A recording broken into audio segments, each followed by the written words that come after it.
Pooh's back. Because Kuma's back. Not that Kuma necessarily left these last several chapters. It's just he gets a really good punch in, which is good. Yee. Hi, Brenda.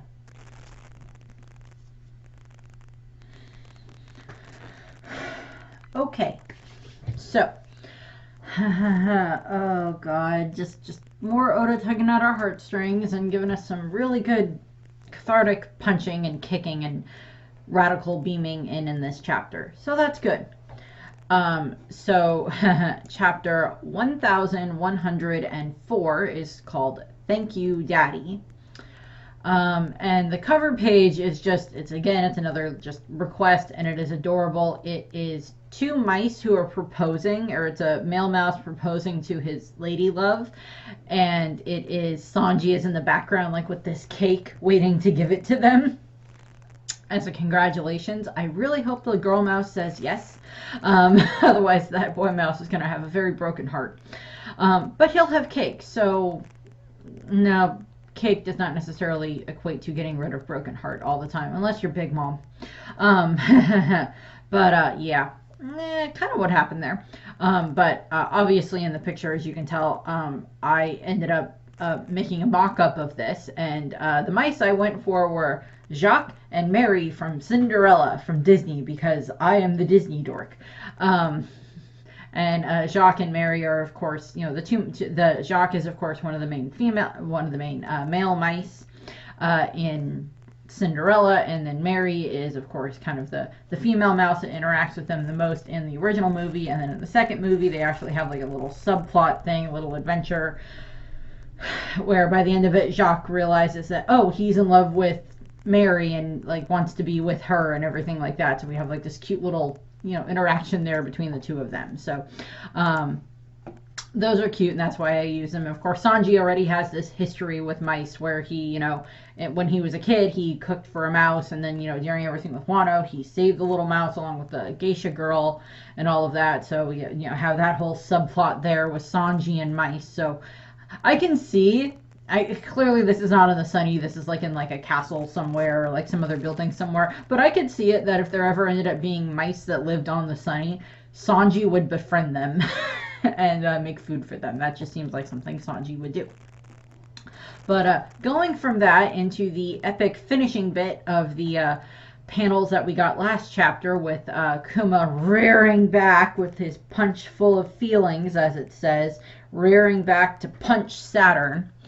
And we have like this little flashback from Saturn's perspective where he's, you know, talking to Kuma when everything happened on God Valley, and he's like, you're that buccaneer brat. You can either live as a slave or die. Nothing else can be tolerated from someone of your ilk. And of course, that's just calling back to what happened on God Valley 38 years ago, and everything happened there when Kuma faced down a celestial dragon, a Gorosei, without even knowing that it was a Gorosei at the time. I'm really hoping at some point in time Kuma put 2 and 2 together in regards to, you know, everything that happened there. But maybe he didn't. I don't know. That's something I guess we'll never find out. Saturn definitely never forgot about this little buccaneer brat, as he calls him, who stood up to him, and has proved to be a very thorny patch in his side for a little while now, and is now going to give him some things to remember that by. Or at the very least, some taste of the pain that he put Kuma through for all these years. And of course, so we get that, and we see the little flashback from a little bit where we have, you know, Clap telling Kuma that, you know, his mom passed away and everything, and like she's in a better place now and all of that stuff. And then we have Ginny, where Ginny is crying, and she's just like, I'm so happy, because it's like, it's the moment from when they finally were able to have food and be full and not just like be sitting there starving as slaves anymore for the first time. And then of course we see the bit where it's, you know, cut to the snail, the transponder snail that is giving, you know, Jenny's last message to Kuma and everything like that, where she's, you know, Kumashi, sorry, but I'm at death's door and all of that, which is just it's like all the episodes leading up to this, when we get this animated in the anime, all of us are just gonna be like, oh god, my heartstrings, oh god, the tears, when all of this eventually gets animated. And then this bit here, when this gets animated, is just going to be, they'll probably draw it out a little bit more in the anime, which I'm okay with, because it's what's going through Kuma's memory at this point in time specifically, because it's just like all of the memories we saw were kind of like Bonnie living through her father's memories and seeing all of that from like Kuma's perspective in that regard. And now in this case, it's Kuma, the little flashes of memory that are still there in Kuma, are, kind of what's driving him here. And we cut, and we see, Kuma sitting in the church with like the sun god symbol on the cross and like baby Bonnie in his hands and everything. And then we cut to where we have current Bonnie, 12-year-old Bonnie, crying as she sees this happening, of Kuma jumping up and getting ready to, punch Saturn. And we cut back to present time on Egghead, and Saturn is shouting out, Vegapunk, what is the meaning of this? How can Kuma still be alive? I made use of our contingency plan a few days after the Revolutionary Army took him. I triggered his self-destruct mechanism. So I kind of like how over the last several weeks, all of us have been under the impression that what Kuma has inside of him is a bomb, when in all honesty, it's just a kill switch that like just literally turns him off. That is it's just supposed to completely make him cease functioning, as opposed to this bomb that is just designed to go boom. Which, had it succeeded, unbeknownst to, Saturn's intention was probably going to be that like a few days after Kuma was taken by the Revolutionary Army, give them time to get him back to the Revolutionary Army's current, base of operations, Kamabaka Kingdom, maybe, because they know that. But have them get Kuma back there and then trigger the self-destruct mechanism, so that way it would blow up not just Kuma, but preferably, Dragon and the, as many of the Revolutionary Army members as possible, get them just out of the way by blowing all of it up on Kamabaka Kingdom. Plus, in all honesty, Kamabaka Kingdom in and of itself, beyond the fact that it is associated with the Revolutionary Army because of Ivankov, also is probably this, like, they may not like the Kamabaka Kingdom in regards to what it, curtails, what it entails in regards to it being, this cross-dressing island type of a thing. So maybe that's a little bit of, like, we'll blow up the island as well. And that might have been what, they had hoped would happen. And so that's why Saturn would just be even more surprised that Kuma is here in this regard. And like we see Vegapunk and Sanji and Frankie, and Vegapunk is just like, what? And he's just like very befuddled by this as well. And then we get this great epic panel of just like Kuma rearing back to punch. And it's just, we see like, part of his face is bleeding because it's been, where it was attacked by a Kainu and everything. And, he's... I think we have determined that he is at least using Haki on his fists, on this fist to attack, Saturn, which is fair enough, which shows that there's still some form of will left inside of Kuma beyond, what was taken from him so much by Vegapunk at the behest of Saturn. And very much like against Vegapunk's will in this regard. So, we see him just rearing back, and this is going to be amazing when they animate in the anime, or at least I God hope it's going to be amazing when they get this done in the anime in regards to this panel and some of these other bits here with like Kuma rearing back to punch, to punch Saturn, which is just like not the first character we've seen attack a celestial dragon. That still goes to Luffy. But then also Sanji has subsequently attacked a celestial dragon when he attacked Doflamingo, although he didn't know that Doflamingo was a celestial dragon at the time. But then also Usopp kind of, sat on a celestial dragon, sat on Roswald, which is just kind of funny. And then, of course, we've had Milzigard, mallet club Charlos in the head. And then we also know that both Sai and Leo landed really damn good attacks on Charlos and turned him into an accordion at Reverie when all of that happened again. So, which we'll get to soon in the anime, and I'm going to love they I really hope, okay, side note about that. When they get to that point in the anime where Leo and Sai, like, attack Charlos again and basically turn him into an accordion. I really want like the Looney Tunes sound effect of like the accordion sound effect that they had in like Looney Tunes and Disney cartoons and stuff like that, like when Goofy would get squished or something, or when someone would get like squished and like turn into the accordion and like wander off with like their feet really small underneath them as they like wander off.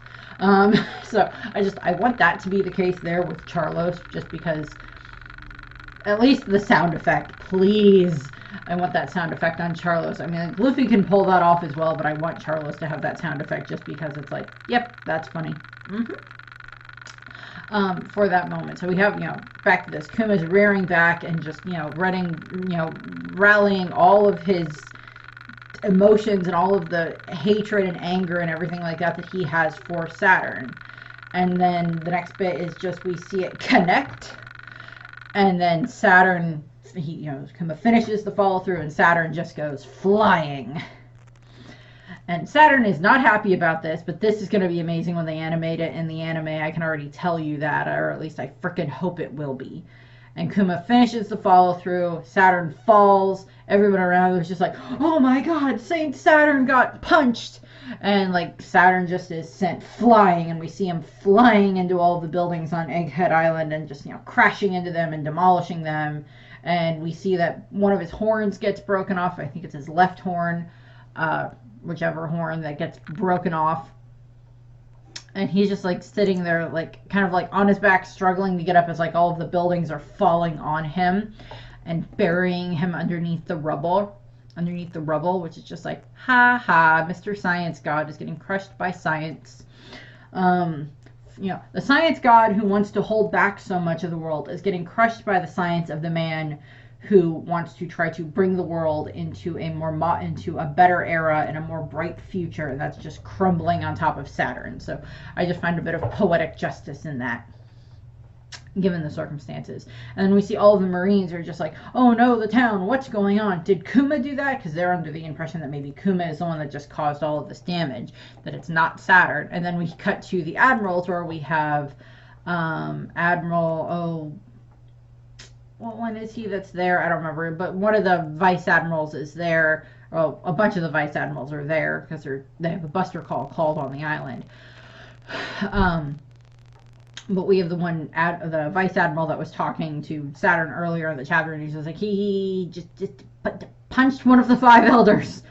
Oh god, he attacked one of the world's great overseers. Oh god, this is not good. And we see just like Kuma standing there and like, just like panting as this is going on, and like the other Marines are just like shouting out like, go help Saint Saturn at once, he's under the rubble and everything.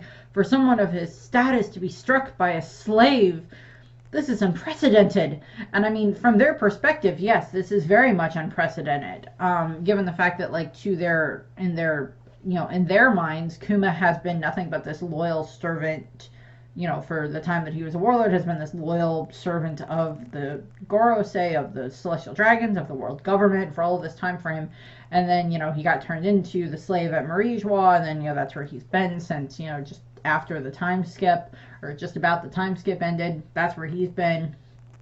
And then all of this stuff happened. And when he was there, he was this obedient slave that just kept getting stabbed and hit and hurt and everything like that. I mean, I still would love it if Kuma would just like gather up all of his bad power, his, all of the pain and everything like that he's gone through, and then just like shove it towards Saturn again, just to add to this humiliation to Saturn would be awesome.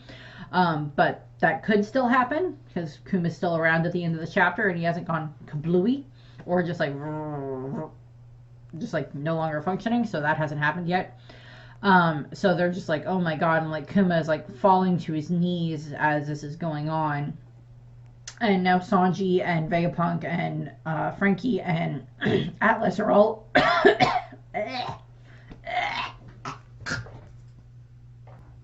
I'm fine. I'm just over dramatic.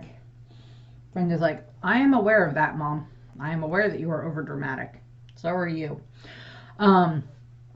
So Vegapunk, Sanji, Frankie, and Atlas are all able to move again, and Sanji and Frankie and Atlas are all running over to where Bonnie is, who she's still in like her 12-year-old child form in front of Kuma, and they're just like, hey, we can move again. Bonnie-chan, are you hurt? That's Sanji, and then Frankie's like, This is our chance. Get Bonnie to the upper levels. Escaping the island is our only objective.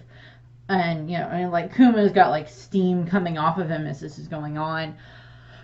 And Vegapunk just kind of sitting there for a moment, because Vegapunk is very befuddled by all of this, but he's just like,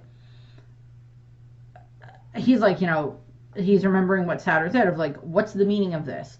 And Vegapunk is just thinking, that's a good question. The truth is, I didn't install a traditional self-destruct mechanism. I couldn't bear the idea of making you into a bomb. And we see Bonnie is still crying, and we see Kuma's hands reaching out toward her to comfort her while Vegapunk's thoughts are going on over this, and we see Kuma picking up Bonnie and like pulling her to him and hugging him, or hugging her to try to help calm her down and everything like that, so she can see at least for a moment more that they do finally get this bit of a chance to reunite after 2.5 years, almost 3 years at this point probably, that they've been apart from each other ever since he had to leave her on Sorbet and everything like that. And Vegapunk still thinking, knowing how those bastards would take full advantage of that. But I still kept my word. I just used a different kind of failsafe. And he activated it. I programmed it to shut your body down completely. Between that and the loss of your individuality, you should be nothing but a vegetable right now, incapable of receiving orders. So as I said earlier, it's basically what he had installed in Kuma was a form of a kill switch, which instead of it being something that would just, click, boom, or click, short while later, boom, depending on the circumstances, with like this giant bomb in his chest as Saturn had initially wanted. It's more of this like, click this and just everything ceases functioning. Like Kuma should just be like a vegetable, as he said, which is no way to live. You're not really living if you're a vegetable in that regard, trust me. I've had family that have had to have that decision made for them. Not a fun decision to have to be made or deal with. But so Kuma should basically be nothing but like this Kuma shaped, immobile statue at this point in time, based on what Vegapunk is, thinking in this regard. And he's just like, and we see this, Kuma's, close up on like Kuma hugging Bonnie and like trying to comfort her, and she's just like bawling her eyes out. So it's not that I blame her at all in the slightest, given everything that she has now learned about her father and all of the crap that he's gone through in his life and everything. And she's just like hugging him as well, because it's like the first time in so long that she's been able to actually not just see her father, but actually physically hug him in this regard.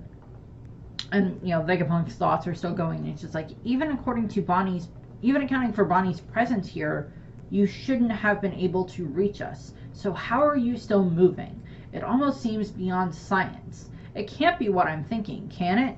The Buccaneers were said to have a special characteristic beyond their strong bodies.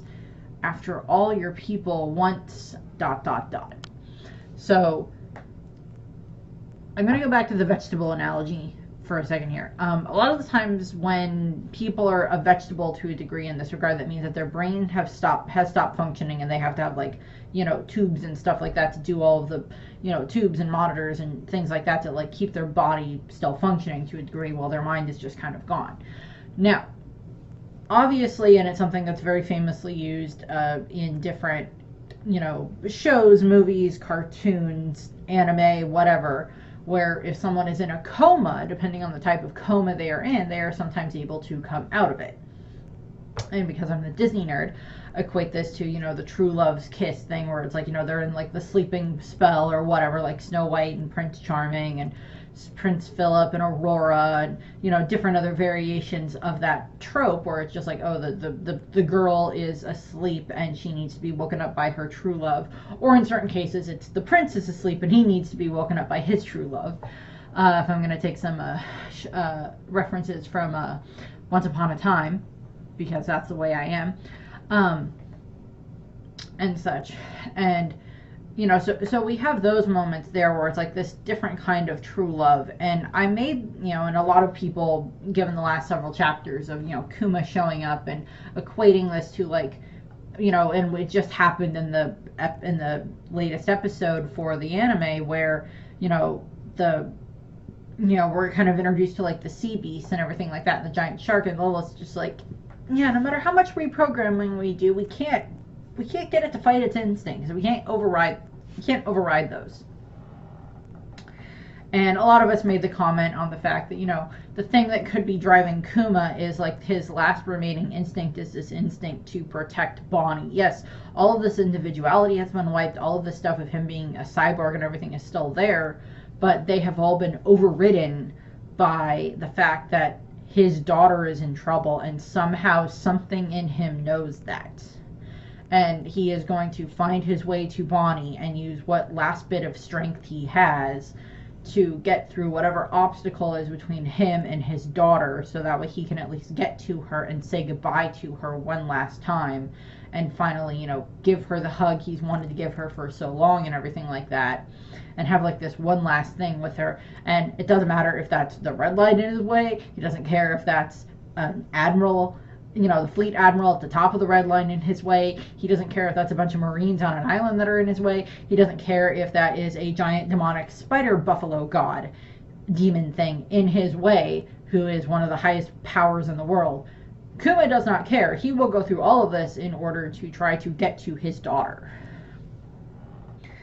And also, because I'm also a Potterhead, this made me think of two very specific moments in Harry Potter. The first one that it made me think of is, when he's punching him, when Kuma is punching Saturn, is of course the moment in, I don't know if this happens, if it's just in the movie or if it's in the book and the movie, but it's in Order of the Phoenix where,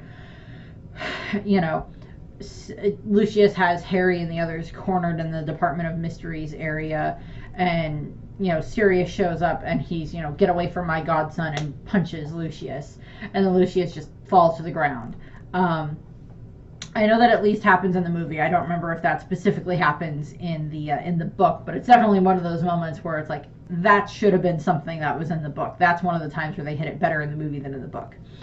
And then that's one of the things that got into my head. And then the other one was in Deathly Hallows, well, part 2 in the movie, but in the book, it's when Molly faces down Bellatrix, because Bellatrix just tried to attack Ginny and Hermione and Luna, specifically Ginny, and Molly steps up, and Molly is like, not my daughter, you beep. And, Molly is the one to take down Bellatrix, who is this, very demented, creature at that point in time, given every, how twisted, Bellatrix has just become. And all that stuff. So it's just like, those are the two moments that just kind of popped into my head when I was like reading through the summary of this chapter and reading through the chapter. I'm like, yeah, those are kind of, those are applicable moments here. So it is kind of this thing where it's just like Kuma, whatever last instinct inside of him, I stated before that Papa bears don't really have like the protective instincts for their cubs. That is something that is very much connected to mama bears. Or mother animals. There are certain cases like lions, like male lions will defend their cubs, and other cases where like male animals will defend their young depending on the circumstances of like what type of a family group they are in. Gorillas will do this, and other creatures like that live in like big family groups like this, where the males will definitely still like protect the young and protect everybody else that's part of the group. But Kuma is very much associated with a bear, and male bears don't really have that protective instinct when it comes to their cubs. They may not necessarily try to attack their cub if they know that it's their cub, but they're not really involved in the upbringing of said cub, whereas it's the mama bears that have this protective instinct. And Kuma very much has this protective instinct when it comes to Bonnie. And we saw that throughout all of the flashbacks, and he had that protective instinct too when it came to Ginny and everything as well. And I would assume that that would also apply to like Sabo and Koala and even Dragon and Ivankov and stuff like that for his friends, that this still applies to them as well. But the override, even for all of those, was Bonnie. It was probably initially Ginny, but then it became Bonnie. And it probably would have still been Bonnie, but he would have had Ginny survived. It would have been Bonnie and Ginny, and then Kuma would have Ginny next to him to help protect Bonnie. Because had Ginny not died, she would have done everything in her power to try to protect her daughter. um, as much as she could. That is very much. She did that with her last, act, was getting her daughter to Kuma and everything. And I've seen the meme that it's just like Kuma's not the stepdad, Kuma's the dad who stepped up and everything like that. So I just like, those are all just so many different things that just like apply to this concept here for like Kuma went past above and beyond in this regard to get, to Bonnie so he could at least do something to protect her. How he knew she was on um, Egghead Island is still completely left up for debate. That is still completely left up for debate. I don't know if that has been fully explained or not. Because I can't think of what it would have been. I mean, barring her finding the memory bubble and it, connecting back to him or something. Oda still has to like explain how he knew she was on Egghead Island. So we'll have to see about that. So moving away from Vegapunk for a moment, we cut around to see some other people's reactions to what's going on. We see Kizaru, and he's just like, oh, it's over, isn't it? And he's just like rubbing his head, trying to, calm down. And then we see Sentomaru, who is still tied up, and he's just like, he's thinking, yay, Kuma, like Kuma's here.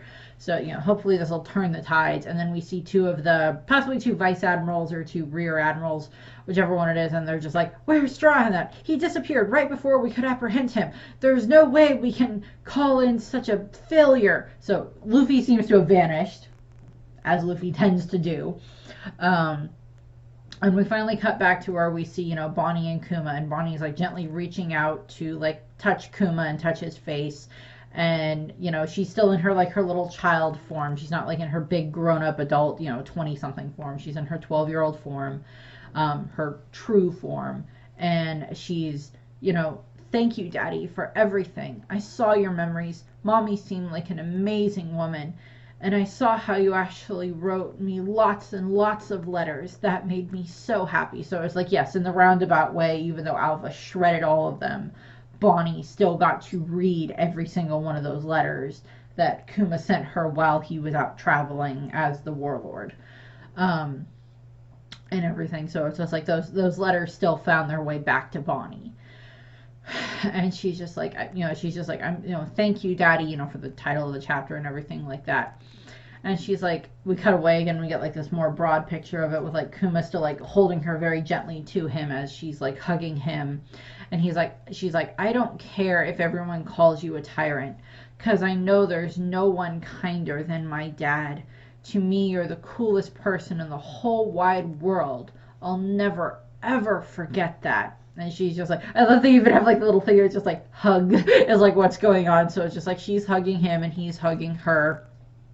And like, it's like this sweet moment that we have there finally for the two of them. And then it's interrupted by a big explosion in the background because Saturn is not happy and he is trying to dig his way out of the frickin', pile of science on top of him. And we see like the representations of like the black hockey, Conqueror's hockey, or at least hockey coming off of him, as the buildings are starting to shake behind them to move and everything like that. And they're just like, oh no, it's Saint Saturn. And we see Frankie and Sanji and Atlas are there looking at what's going on, because like they're not going to interrupt what's going on right now. And we see Saturn has gotten himself out of the rubble, and Bonnie is watching as this is happening over Kuma's shoulder, and Saturn stands up, and A, one of his horns is still gone, B, his right arm is gone. And it's like his right arm is gone. I think one of his legs gets like hurt as well. So Kuma did a good chunk of damage to him, and like Saturn is like actually bleeding from like his nose and stuff like that. So Kuma did a good chunk of damage to Saturn. So it proves that Bonnie's the one that got the sword in on him at the beginning of this, and now Kuma's gotten this really good attack in on him. And a sword wound is one thing I would assume for him to heal. Having to regenerate limbs is probably something that takes a bit more focus and power in order to do that. So he's just like angry, and he's just like, Vegapunk, I'm still waiting for an explanation. Was this your doing? And Saturn is like looking at Vegapunk, and Vegapunk's like, I suppose it'd be fair to say that I'm ultimately responsible. But if you're a romantic, you could just easily chalk this up to the power of love. Cue Sailor Moon song, Power of Love. I love that song. Um, but so, it's just like Kuma, Vegapunk's just like, I don't exactly understand what happened, but sure, we'll just chalk this up to love, but I'll take responsibility for it or whatever. And then Saturn is just like, I see. As usual, the heir to heir is human. How short-sighted. You gentlemen have outlived your usefulness. Farewell. And he's like, his horn is starting to, reform, and his arm is like, this is going to be a bit more obvious in the anime when they equate it, but it's not like glooping back together like we've seen before, like, where it's like certain people can like regrow limbs or something like that if they're like a Logia to a degree, where they can just like reform that way, or what are like other cases where it's just like, oh, this person can like glorp and fix their limb in certain cases. It's more like, I can't tell if it's supposed to be like smoke, but considering that he's kind of based off of a spider, if it was kind of done via looking like thread forming back together and like weaving itself back together, that would make sense because of like the spider aspect of what he clearly is the Oni that he is like representing in this regard. Um, that it would be like thread would make sense for like it like weaving his arm back together and weaving his horn back together and trying to like heal him up. That would make sense. So he's clearly going to get ready to attack, and Sanji is just like, what the? His body is regenerating? Now, we've seen other Logias because like Kuzan fixed his leg, but it's still ice, so he can't really, he can't regrow his limb. And there's other cases where it's just like, Crocodile is a Logia, but he can't like regrow the hand that he lost to, Whitebeard. And there's other cases in that regard as well where there's been other Logias who, while they can still reform like a limb in certain cases, it's not perfect. It's not the exact same type of limb they had before. If it was something that I guess was taken from them with like hockey involved or something like that. Whereas, like, Ace can have bullets go through him. We see him have just bullets fly through him, when we're introduced to him, and he, just like, they just burn up through him because, like, he can turn into fire. So that's not an issue. Same thing with, like, Crocodile getting attacked with, like, bullets or swords or stuff like that. If hockey's not involved, there's not really much damage that's going to be done to them. So there's that. From there, we see Saturn is lifting up his like spider leg spike thing to stab Kuma again. And Bonnie is just like, Daddy, get out of the way, we gotta move. And Sanji is just like, oh no, I'm not gonna let you upset Bonnie-chan anymore, you dirty old spider. And he jumps through and he kicks the spider leg away. So Sanji is Saturn has at least lost enough control over the situation that like his opponents can move. Also, when we look at him again in this panel, it looks like all of the blood for the most part has like disappeared from him, and it looks like his his horn's back to normal and everything like that. We only see one arm, but I'm assuming the other arm is like fully reformed again in this regard. And so Sanji kicks the leg out of the way so it can't attack Bonnie. And then Frankie is just like, yeah, we owe Kuma a huge debt too. Radical beam, and he's firing at Saturn, and it goes like right through Saturn.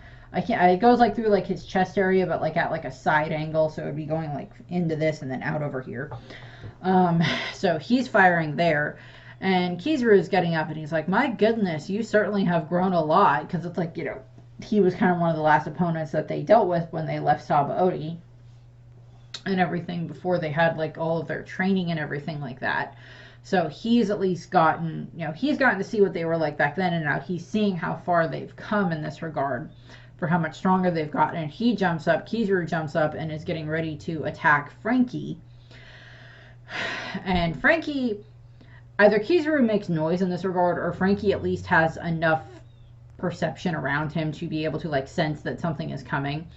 And Kizaru is like, let's put your growth to the test. And Sanji is just like, Frankie, as like Frankie is hit by Kizaru's attack. I don't think this is going to be super major in regards to causing a huge amount of damage to Frankie in this regard, but it's still going to cause some damage to Frankie. And I can't tell if it also hit Kuma or not, but I think it at least hit Frankie. And then, Saturn, we cut back to Saturn, and his wound is healing, the scorp type of a thing. And then we cut to where we have the last pages of the chapter, double page spread. And we have Bonnie, and she's just like, Vegapunk, Dad can't move. So Atlas runs over and she picks up Kuma and she's like carrying him.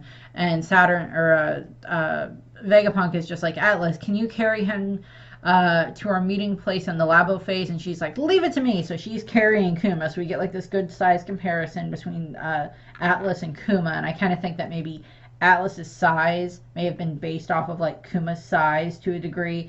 And you know, we know that like Atlas's hair looks kind of similar to Ginny's, so I guess there's a possibility that maybe Kuma told Saturn a bit, or told Vegapunk a bit about Ginny, and he was able, so maybe he kind of liked that thought and maybe made Atlas kind of look a little bit like Ginny in that regard. I know that's one of the theories out there.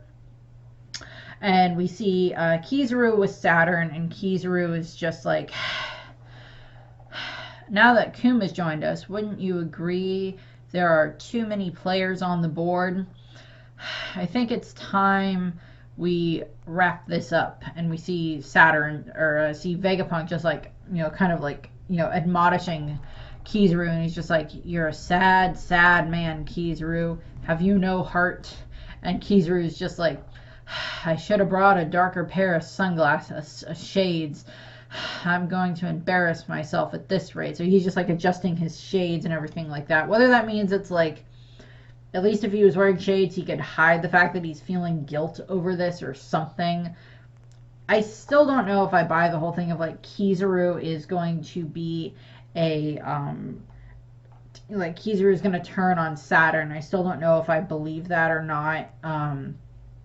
In this regard, it could happen. He could turn on Saturn. He could choose to, you know, choose the path of friendship that he has with, you know, Vegapunk and Sentomaru and Kuma and Bonnie and all of that stuff, that he could choose that path there, or he could choose to just continue following his, you know, path of being just, you know, another cog in the wheel as it's stated and everything, which is quite possible and wouldn't be all that surprising if that's what he ends up picking. I don't want him to, but I wouldn't be surprised if that's what he ends up picking, if that's what Oda does.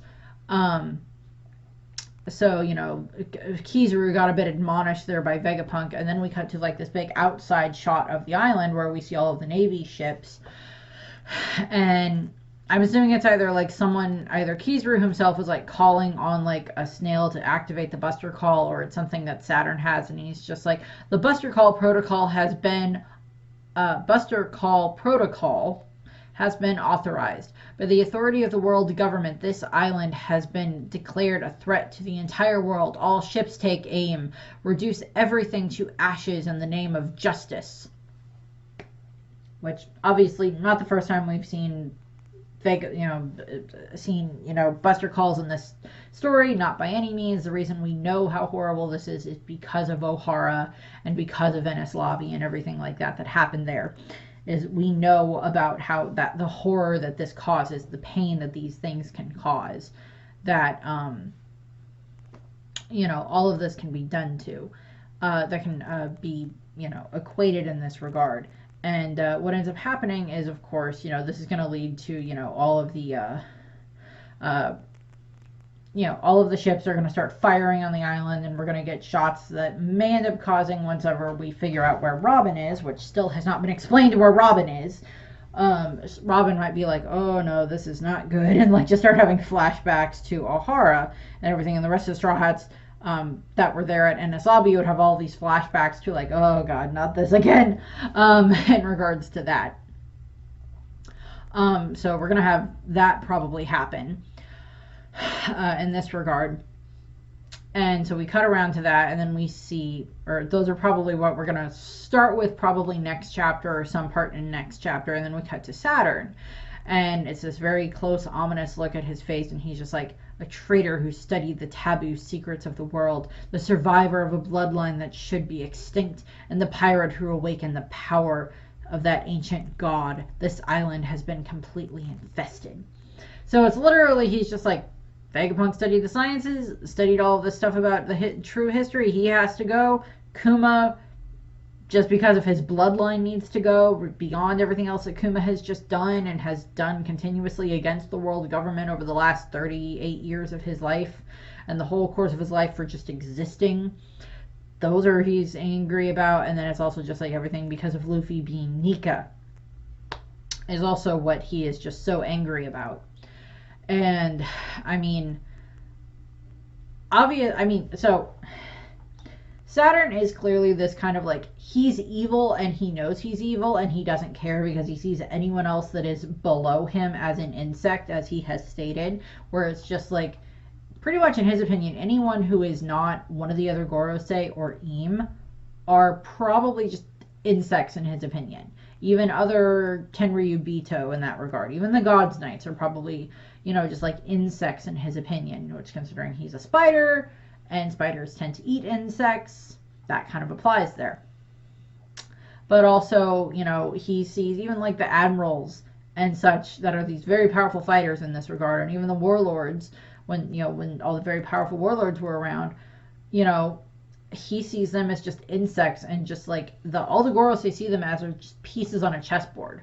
The Tenryubito are there because they keep bringing in money because of the heavenly tribute and everything like that, and them getting to, do what they please just because of who their ancestors are is something that the Gorosei are fine with for the most part. As long as it doesn't interfere with anything that they want or that Im wants. So we get that. We have all of that kind of lined up there. So Saturn is just like, yeah, these are all just insects. These are all just blights upon this island and blights upon this world that we have created. More scientists like Vegapunk will arise. More strong fighters will arise. We can bring them under our banner at various points as needed. And we'll just go from there. Also, I'm pretty sure he's angry about getting punched in the face and made to look like a fool. By Kuma in that regard. So he's definitely not happy about that. I don't know if you can hear it in the background, but she's snoring. But so there's a lot of stuff that goes along with that where it's just like, it was great seeing Kuma get to punch Saturn. That was great. Great seeing Kuma and Bonnie finally reunited in this regard, where it's like at least they had this chance to, even if Kuma is literally just kind of like not able to do anything else for the rest of the arc, beyond maybe find a way to get him at least kind of functioning again, where he can maybe do something with like, the whole thing of like, he doesn't have a bomb inside of him anymore, but him being able to like use his powers, his, Nikyu no Mi, to like pull out all of his pain and everything like that he's been through. Maybe take that and then combine it with like any other pain from like, Frankie just got hit by Kizaru, so pull that pain out of Frankie. And, whatever other exhaustion might be in Luffy right now, pull that out of Luffy and combine it into this just giant, epic, huge pain bubble. Maybe even take like the pain out of Stussy and everything like that, and maybe out of like Sentomaru, depending on stuff, just like, all of that stuff, just like gather all of that into one giant pain bubble. And like when the Straw Hats are leaving, shoving all of that pain bubble like into like Kizaru, or splitting it in half and shoving part of it into Kizaru and shoving part of it into Saturn, just to give this even more of a setup here and everything like that. Also the fact that they're willing to call the Buster Call on the island itself, considering that like beforehand they had wanted to specifically spare as much of the technology on the island as they could, because it could be useful for the world government to be able to, utilize in this regard. But now it's just like, destroy everything. I don't care. I can do whatever I want with this stuff anyway. I have other stuff from Vegapunk that I can work with. I'm just going to destroy all of this now and then go from there. And, that also means destroying Punk Records, which I would assume that if Vegapunk's, for all intents and purposes, brain is destroyed, that means that Vegapunk loses all of that knowledge. So, barring it being like an indestructible thing made of like sea prism stone, I don't see how that would be something that they would be able to, work with very much, because, they can't really they can't really, you know, access Vegapunk's memories or access Vegapunk's knowledge at that point in time if, you know, if it is like, oh yeah, we all this stuff is now just going to be, you know, destroyed at that point in time. And if that's the case, then there's not really much else that, you know, Vegapunk can do past that point if all of that knowledge is gone, if all of his opinions and, or not all of his opinions, but like all of that information is gone, barring like finding a way to put it into each of the satellites, because I don't think they would be able to fit Vegapunk record, all the Punk record stuff onto the Sunny as they're trying to escape. Even if Morgan shows up with his flying tea kettle, they're not going to have enough power to move that stuff away. Because it's like, at least if the government wanted to at least preserve that knowledge, preserve the stuff that was in Punk records, there would at least be something there that they would be able to use for Vegapunk to still like tap into. But that's not going to be the case at this point in time if the entire island is going to be destroyed. Now, yes, in film and Stampede, they did kind of call off the Buster Call at the end because they had been able to like stop and incapacitate Bullet, but that's not the way Buster Calls are supposed to work. Once a Buster Call is called on an island, the Marines are just basically conditioned that like, oh, a Buster Call has been called on this island, therefore we fire cannons and whatever else at this island until everything on it has been reduced to nothing but ash and dust. And if that's the case, then that just means that, there's only so much else that can be done in this regard. We can't have, you know, we don't want to have all of this other stuff happening. We can't have any of this stuff from Vegapunk survive because it could be something that Vegapunk could tap into if he's still alive. And it's like all of that question there. And I don't think Vegapunk would just be able to go, oh, I just have my entire brain in this microchip. I don't think Vegapunk would be able to pull that off. So, again, I don't want Vegapunk to die. I don't want the remaining satellites to die. I want York to get punished for whatever the heck happens with that. But, like, for, like, Atlas, I want Atlas and Lilith to survive. Lilith is still upstairs trying to get, you know, the robot going to get, you know, the Sunny moved to where it needs to be. Or not the giant robot, but the Frankie Shogun is trying to use that to, like, pilot the ship so it can get to the right area so that way they can escape. But that still hasn't, you know, we don't know what's going on with that yet. And Zoro is still off fighting Lucci while all this is going on. Kaku is still trapped in his bubble off in the corner. Just sitting there going like, maybe I need to rethink my life choices. I'm a giraffe, swordsman, former shipwright, assassin, in a bubble. This is not where I saw my life going when I was a kid. Like just like him sitting off in the corner contemplating his own existence. And of course, like I want Stussy to survive because we like Stussy and she can give us some more information. You know, maybe about Madge or something like that, or just some more information about Stussy would be nice. Also, we want to find out what the frick her devil fruit is. If it is a devil fruit or if it's something else that was like experimented on her by Vegapunk to give her more power, I don't know. But that's what I have there. There is no break next week, so we should have a new chapter next week. So 1105. So hopefully, when we get to that, that'll be next week. I don't really have too much else to say about this. Oh, I did have a stray thought the other day that was just like, I was trying to think of like, well, what other, you know, whatever, devil fruits whenever they end up, you know, and Oda ends up drawing them or whatever. I'm like, well, because like then I'll make them out of the perler beads, but I'm just like, I wonder what Bonnie's devil fruit is gonna look like, and I'm just like, a prune, since it messes with age, and a prune is generally associated with old people, so like a prune for Bonnie's devil fruit would be kind of funny. So that was just one of the thoughts that I had about that. So that's what I have. I thank you for watching. This video is out a bit later in the day than it normally would be because Brenda had a vet appointment this morning. Nothing's wrong. She just had a general checkup, and then she has like some sensitive skin issues, so she's fine though. But so that's why the video is out a little bit later. But that's what I have. I thank you for watching, and I hope you have a nice rest of your day. Bye.